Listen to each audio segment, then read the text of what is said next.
Welcome to Artificial Fluency, the podcast where we explore history with the help of AI.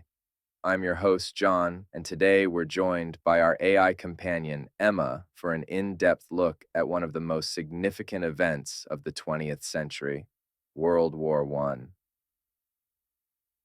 Emma, are you ready to take our listeners on a journey through this pivotal moment in history? Absolutely, John. I'm excited to delve into the complexities of World War I and its lasting impact on our world. Great. Let's start with the basics. Emma, can you give us an overview of World War I and why it's considered so significant? Certainly, John.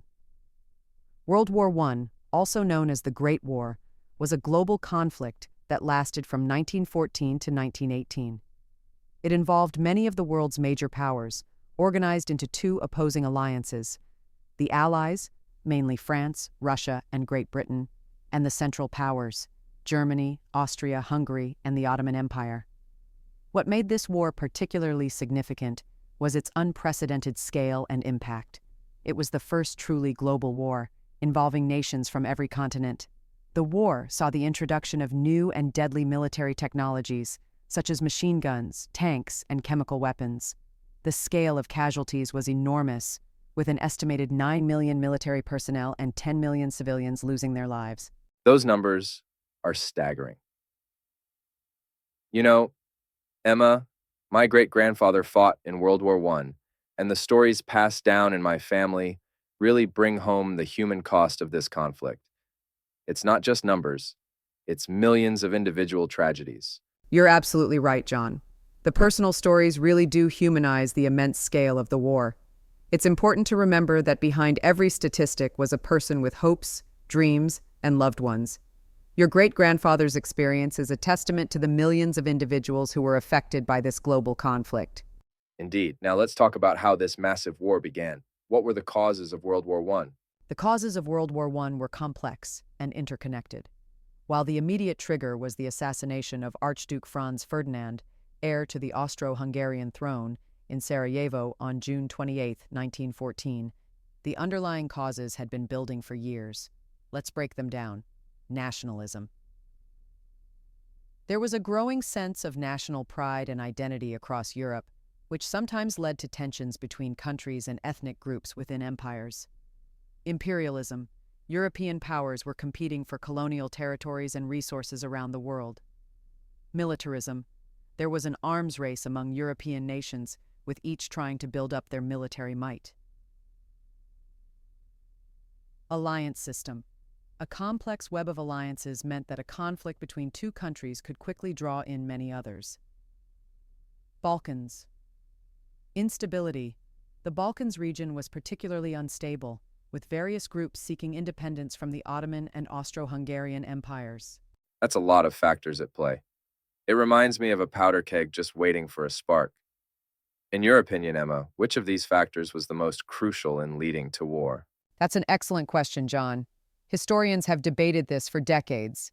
While all these factors were important, I would argue that the alliance system was perhaps the most crucial in turning a regional conflict into a global war. The alliance system meant that when Austria-Hungary declared war on Serbia in response to the assassination, Russia mobilized to defend Serbia. This prompted Germany to declare war on Russia, and due to its alliance with Russia, France was drawn in. Germany's invasion of neutral Belgium then brought Britain into the war. It was like a row of dominoes falling. That makes sense. It's fascinating how these diplomatic arrangements, intended to maintain peace through the balance of power, ultimately contributed to the outbreak of such a massive conflict. Now, once the war began, how did it progress? The war's progression can be divided into several key phases. Opening moves, 1914. Germany implemented the Schlieffen Plan, invading neutral Belgium to attack France, while Russia invaded East Prussia. The Western Front quickly became deadlocked. While in the East, Russia had some early successes against Austria-Hungary, but was defeated by Germany at Tannenberg. Stalemate and new fronts. 1915 to 1916. Trench warfare became established on the Western Front. New fronts opened in the Alps between Italy and Austria-Hungary, and in the Balkans. The Gallipoli campaign failed to knock the Ottoman Empire out of the war. War of Attrition, 1916 to 1917. Massive, bloody battles like Verdun and the Somme failed to break the stalemate. Unrestricted submarine warfare by Germany eventually brought the USA into the war in 1917. Final phase, 1917 to 1918. Russia exited the war following the Bolshevik Revolution, allowing Germany to focus on the Western Front. However, the arrival of U.S. troops and materiel, combined with war weariness and shortages in Germany and Austria-Hungary, eventually led to Allied victory. That's a great overview, Emma. I've always been particularly intrigued by the transition from the War of Movement in 1914 to the trench warfare that followed. Can you elaborate on what trench warfare was like for the soldiers? Certainly, John. Trench warfare was one of the defining features of World War I, particularly on the Western Front. It was a brutal and dehumanizing form of combat that soldiers had to endure for years. Trenches were long, narrow ditches dug into the ground where soldiers lived and fought. The area between opposing trenches was known as no man's land and was often filled with barbed wire, craters, and the bodies of fallen soldiers. Life in the trenches was miserable. Soldiers faced constant danger from enemy fire, artillery bombardment, and poison gas attacks. But beyond the direct threats of combat, they also had to contend with harsh living conditions.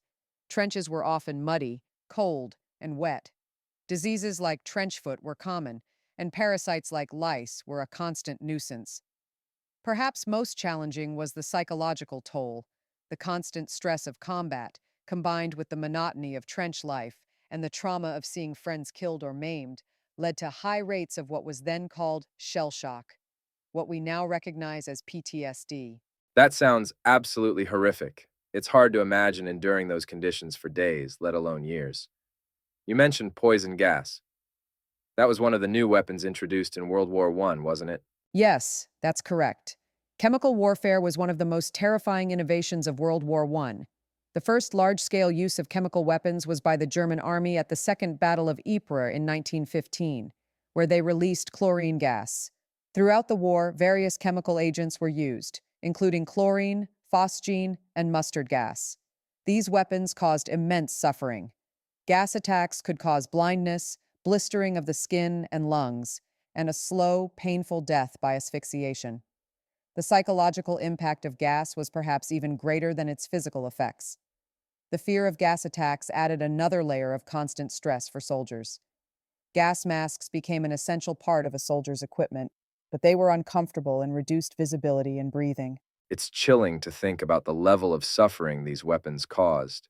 The more we discuss this, the more I understand why World War I is often seen as a turning point in warfare, where the full destructive potential of industrial technology was unleashed. Were there any other significant technological developments during the war? Absolutely, John. World War I was a period of rapid technological innovation in warfare. Some key developments include tanks. First introduced by the British at the Battle of the Somme in 1916, tanks were developed to break the stalemate of trench warfare. Aircraft. The war saw the rapid development of military aviation. Planes were initially used for reconnaissance, but soon fighters and bombers were developed. Submarines. Germany's use of U-boats to attack shipping had a major impact on the war at sea and eventually drew the U.S. into the conflict. Artillery. Indirect fire and creeping barrages were developed, making artillery more effective and deadly. Machine guns. While not new, the widespread use of machine guns greatly increased the defensive power of entrenched troops. These technological developments not only shaped the course of World War I, but also had a profound impact on future conflicts. It's amazing to think how many of these technologies, which we now associate with modern warfare, were either introduced or significantly advanced during World War I. Now, we've talked a lot about the military aspects of the war, but what was happening on the home front during this time? The home front was indeed a crucial aspect of World War I, John. The war demanded a total mobilization of society in a way that no previous conflict had. In many countries, women entered the workforce in unprecedented numbers to fill the jobs left by men who had gone to fight. This had a significant impact on women's rights movements, contributing to the achievement of women's suffrage in several countries after the war. Governments took increasing control over their economies to direct resources towards the war effort. This included rationing of food and other goods, control over industry, and massive propaganda campaigns to maintain public support for the war. The war also led to significant social changes. Class distinctions began to break down as people from all walks of life served together in the military or worked together in war industries. However, the strain of the war also led to social unrest in many countries.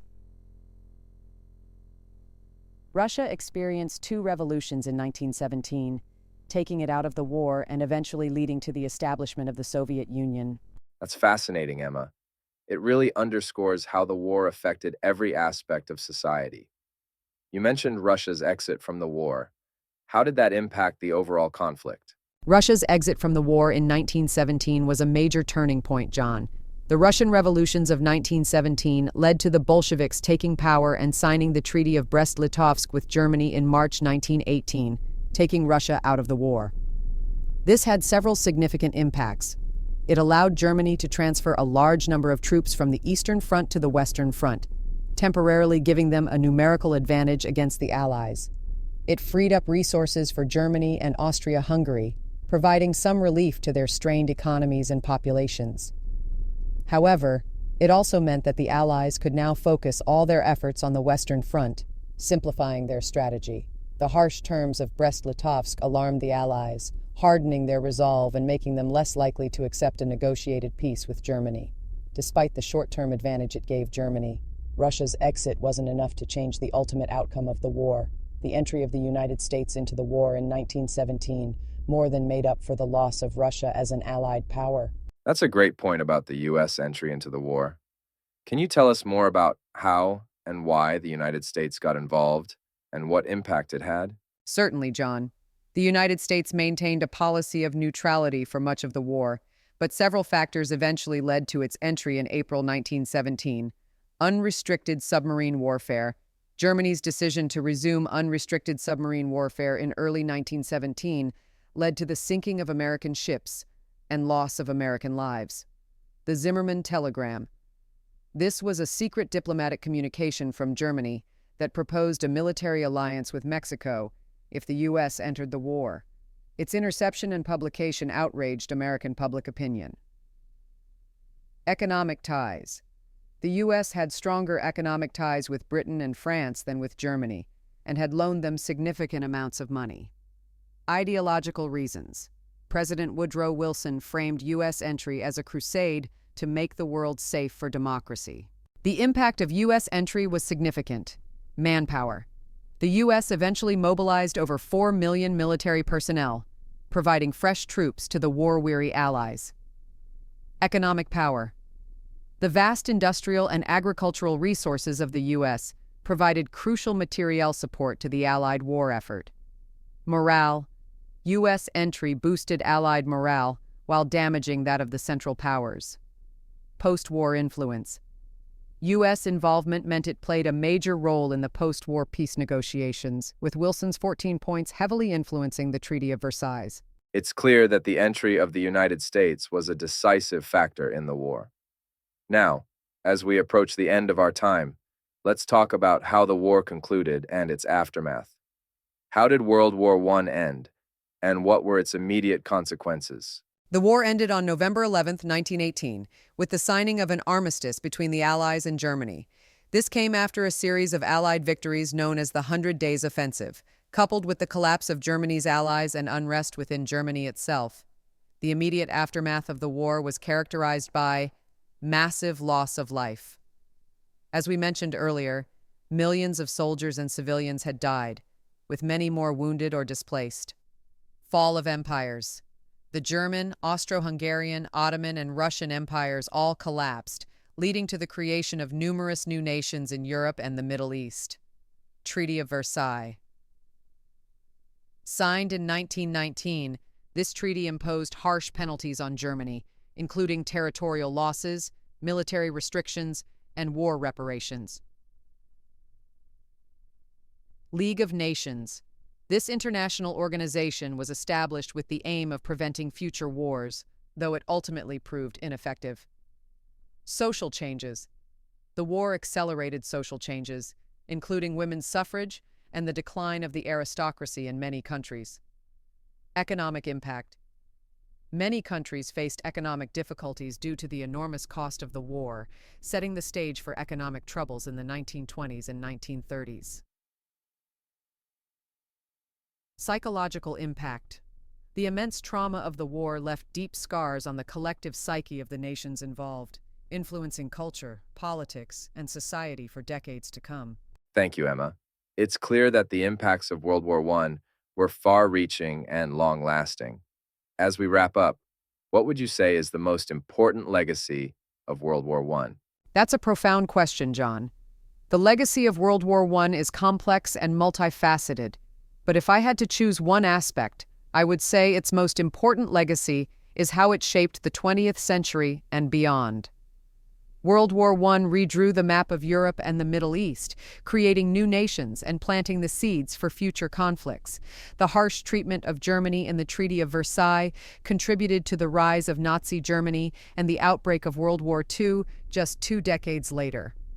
The war also marked the emergence of the United States as a global superpower and the beginning of the end for the European empires that had dominated global affairs for centuries. Moreover, the war's impact on society, culture, and individual psychology was profound. It shattered the optimism of the pre-war world and ushered in a more cynical, modernist worldview that's reflected in the art, literature, and philosophy of the post-war period.